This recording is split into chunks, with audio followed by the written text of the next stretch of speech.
जय हिंद दोस्तों, घूमता ही ना मुंबई से मैं हूँ रिशान। आज मैं यहाँ मीरा भाईंदर के जाने माने उद्योगपति रसास ग्रुप के सीएमडी रईस अहमद साहब के रसास गिरी में मौजूद हूँ, जहाँ उन्होंने समाजवादी पार्टी के महाराष्ट्र अध्यक्ष अबू आज़मी साहब को यहाँ पर बुलाया है और एक इन्होंने यहाँ जनसभा रखी है जिसमें उन्होंने नफ़रत के ख़िलाफ़ एक लड़ाई लड़ने का ऐलान किया है और आज उसको लेकर यहाँ पर एक कार्यक्रम रखा। आइए नज़र डालते हैं पूरे कार्यक्रम पर। मेरा काम है फिरका परस्ती के खिलाफ लड़ना। इस देश में सेक्युलरिज्म जिंदा रहना चाहिए, इस देश का संविधान बचना चाहिए।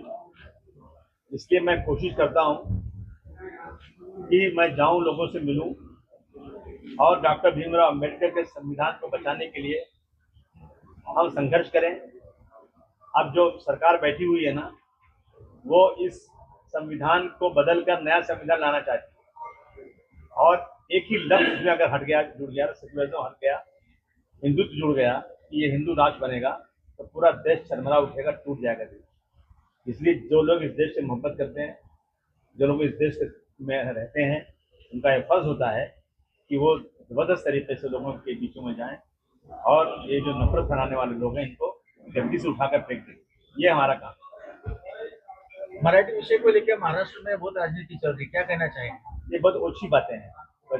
मैंने पूछा उनसे कहा मैंने कि बेलगाम में जाओ, महाराष्ट्र के बॉर्डर पर जाओ, सोलापुर के आगे जाओ, जहाँ पे बेंगलोर के वो शुरू होता है, वहाँ भी बहुत सारे टैक्सी वाले जो है ना, वो चलाते हैं गाड़ियाँ, वहाँ पे रिक्शा चलाते हैं। क्या वो बोलेगा तुमको यहाँ पे जो है ना वहाँ की लैंग्वेज सीखनी पड़ेगी, कर्नाटक की लैंग्वेज सीखनी पड़ेगी, तो कैसा लगेगा आपको? और आपको जो है, मैं सबसे पहले अगर कुछ करना है ना, तो आज़ादी के वक्त आज़ादी दिलाने वाले नेताओं का कहना था कि इस देश में अंग्रेजी नौकरानी बनेगी और हिंदी महारानी बनेगी। क्या हो रहा है आज? अंग्रेजी महारानी बनी चल रही है, गुलामी की निशानी है ये। आज भी हाई कोर्ट में अगर आप मराठी में कोई पिटिशन दे दोगे तो वो कबूल नहीं करेंगे, बोला इंग्लिश में करके लाओ। कोई एक मजदूर किसान का बेटा महाराष्ट्र का या कहीं कभी जाए हाई कोर्ट के अंदर, उसका वकील जो बहस करता है, जैसे उसको एक लफ्ज नहीं मालूम क्या कह रहा है, जैसे मेरे बारे में अच्छा बोल रहा है या खराब बोल रहा है। खाली उसने पैर अगर टेबल पर रख दिया, जोर से मारा ना, बोले मेरा वकील केस जीत जाएगा, बस इतनी अगर उसको है।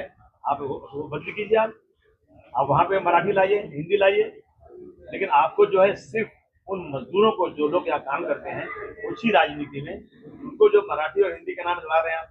और जिस दिन ये हिंदी बोलने वाले चाहे बिहार के हों, चाहे यूपी के हों, चाहे दिल्ली के हों, चाहे राजस्थान के हों, चाहे हिंदी बेल्ट के जितने लोग हैं, अगर चले गए ना, तो यहाँ काम करने वाला नहीं मिलेगा, डेवलपमेंट रुक जाएगा। ये मजदूर यहाँ खून पसीने से काम करते हैं, इनके साथ जाति बंद कीजिए। आपको बहुत है मोहब्बत मराठी से, तो आप स्कूल खोलिए, आप क्लासेस चलाइए, ठीक है, लेकिन आपको कोई मोहब्बत नहीं है। मराठी स्कूल बंद हो रहे हैं, जो पूरे टीचर नहीं है, 25, 5, 10, 15 बच्चे बचे हैं, उसका केयर नहीं आपको है। और सिर्फ जनता के आंखों में धूल झोंक करके मराठी के नाम पर जो आप बंटवारा कर रहे हैं ना, ये महाराष्ट्र के लिए बिल्कुल ठीक नहीं है। महाराष्ट्र को मानते हैं, हम मानते हैं मराठी को, मराठी लैंग्वेज, लेकिन जिसकी पढ़ाई यहाँ नहीं हुई है, ये मुंबई शहर में बाहर से लोग आके हैं, सीखेंगे, लेकिन इस तरह से मारना उनको, इस तरह से बेइज्जत करना, इसे कानून लाना, बिल्कुल इसके हम खिलाफ। उसीम भाई, 2 दिन पहले यहाँ पर एक बड़ी घटना हुई मीरा भाई के। पूरे हिंदुस्तान में वो खबर आग की तरफ फैल चुकी थी। एक वॉचमैन को एक मुस्लिम युवक ने मारा, कलमा पढ़ाने को लेकर इस तरह का जबरन उसे मारा गया, इस तरह का आरोप उसके ऊपर किया जा रहा है। आप कैसे देखते घटना को? आज वो बच्चे का स्वागत किया, जिस बच्चे ने उस व्यक्ति को बचाया, वॉचमैन का, आज आपसे मुलाकात भी हुई। मैं मुख्यमंत्री जी से कहना चाहता हूँ, आपने तो कह दिया कि उसने धन घूस के मारा। मुख्यमंत्री जी, आपने ये क्यों नहीं कहा कि उसको बचाने वाला, उसको अस्पताल ले जाने वाला, पुलिस ले जाना वो मुसलमान था? क्यों नहीं उसको अवार्ड दिया आपने? मुख्यमंत्री जी, आप उस वक्त कहाँ थे जब एक पुलिस वाला जो हमारी सिक्योरिटी के लिए होता है, ट्रेन में घुस करके दाढ़ी वाले लोगों को पहचान करके मुसलमानों को निकाला, गोली मारा, उनकी लाश पे पैर रख के कहता है इस देश में रहना है तो योगी और मोदी कहना पड़ेगा? उस वक्त आपने बोले कुछ, और आपने कहा कि ये पुलिस वाला जो है कुछ इसका दिमागी तवाज़ुन ठीक नहीं है, पागल टाइप है। और ये लड़का जो यहाँ पे है, ये 101% मैं इसीलिए आया हूँ, आज मैं मिला सबसे।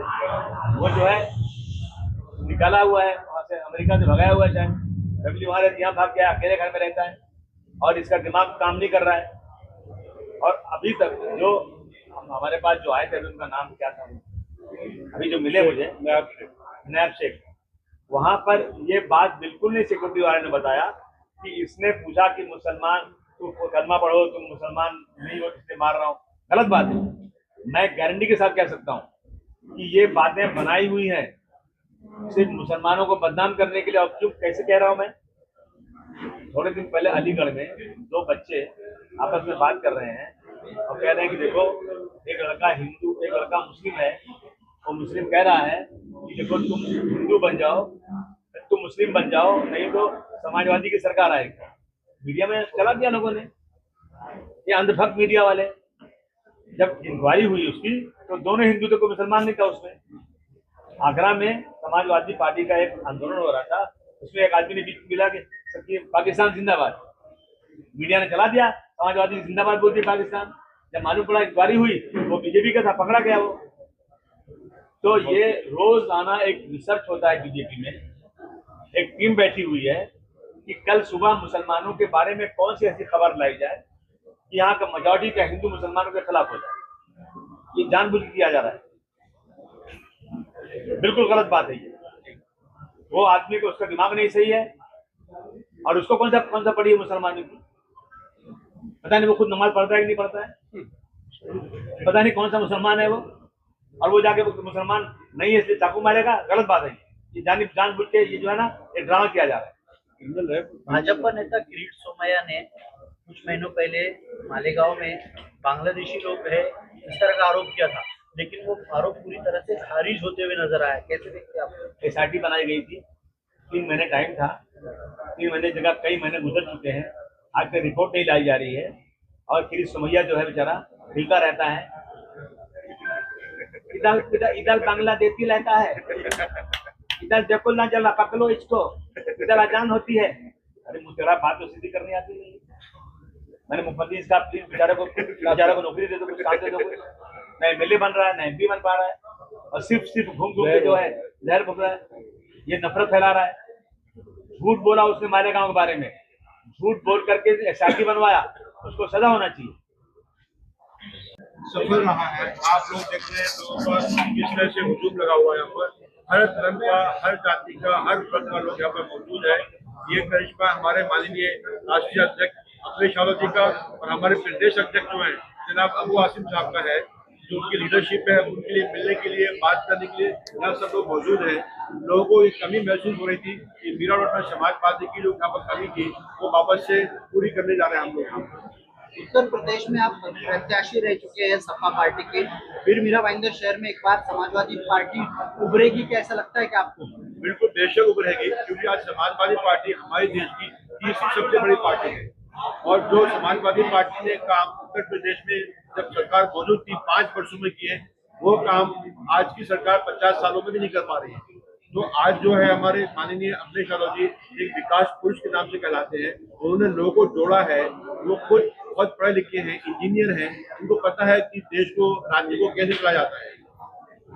मीरा भाईंदर शहर वासियों को क्या मैसेज देना चाहिए? यही है, हम लोग फिर से एक होने जा रहे हैं। सांप्रदायिक जो ताकतें हैं उनके विरोध में जितना भी ताकत से हम लोग काम कर सकते हैं उतनी ताकत से हम काम करेंगे। हम हर जाति, हर धर्म के लोगों को मिलकर साथ में काम करेंगे। और समाजवादी पार्टी से आज जितना जुड़ाव लोगों के लिए हो रहा है, दूसरी पार्टियों पे जो उनका जुड़ाव वो भंग हो रहा है, इनको मालूम है कि दूसरी यहाँ पर जो पार्टियां हैं वो सिर्फ देश को तोड़ने की बात करती है, समाज को तोड़ने की बात करती है, धर्म को तोड़ने की बात करती है। समाजवादी पार्टी एक ऐसी पार्टी है जो सबको साथ में लेके चलने की बात करती है, सबको जोड़ के चलने की बात करती है, एकता की बात करती है। मैं तो हंसी मजाक करता हूँ, हंसाता हूँ और हंसाने के माध्यम से अपनी बातें रखता हूँ। और कहते हैं कि जिसने पूरे देश का मजाक बना डाला, जिसने पूरे देश का मजाक बना डाला उसे मजाक पसंद नहीं है।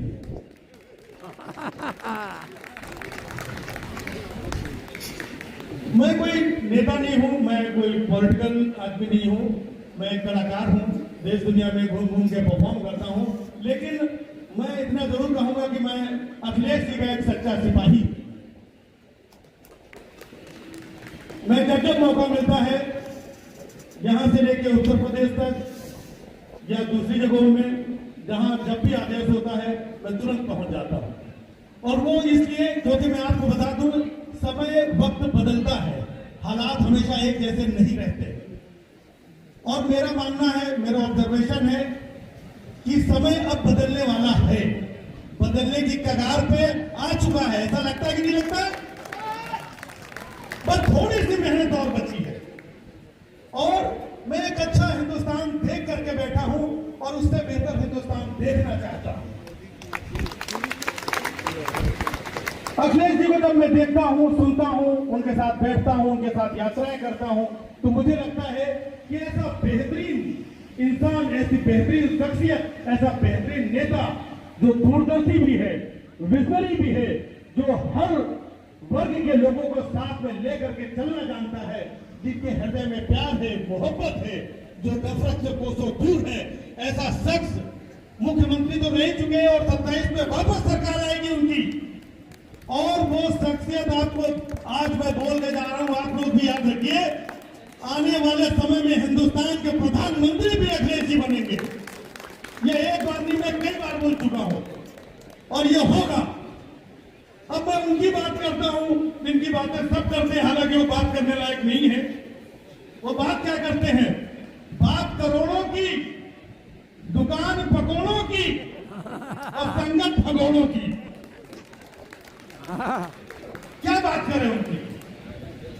हम लोग तो कलम के सिपाही हैं, सच्ची आवाज, मोहब्बत की आवाज उठाते हैं, बेहतरीन बातें बोलते हैं। हम वक्त के घनघोर थपेड़ों में सिके हैं, हम सब, हम वक्त के घनघोर थपेड़ों में सिके हैं। कमल पे नहीं बिके इसलिए कलम पे टिके हैं। आज हम यूपी से आए हैं, पटियाली विधानसभा जनपद कासगंज से हमारा ताल्लुक है, जो कि हजरत अमीर खुसरो साहब की सरजमी है, जनाब तुलसीदास जी की सरजमी है, जो कि एक हिंदू मुस्लिम एकता का प्रतीक है। ऐसी जगह से जाहिर है हम आए हैं जो गंगा की सरजमी है, तो वहां से जाहिर सी बात है कि एक मोहब्बत का पैगाम लेकर आए हैं। ये जो नफरत भरा माहौल है, तो इन फिरका परस्त ताकतों के खिलाफ एक छोटी सी मुहिम यहाँ पर चलाई जा रही है। तो उस मुहिम में मैं एक छोटा सा अपना भी योगदान देने आई हूँ और मैं अपने आप को बहुत सौभाग्यशाली मान रही हूँ कि मैं आप सबके बीच हूँ और इसका हिस्सा हूँ। एक शेर के साथ मैं अबू आसिम आजमी साहब के बारे में कहना चाहूंगी। जिस तरह से इन्होंने यूपी बिहार वालों की लड़ाई लड़ी है, और मैं अक्सर देखती रहती हूँ कि कितनी बेहतरीन तरीके से ये मुद्दों को उठा रहे हैं और इन फिरका परस्त ताकतों के खिलाफ जो एक मुहिम इन्होंने चलाई हुई है। और आप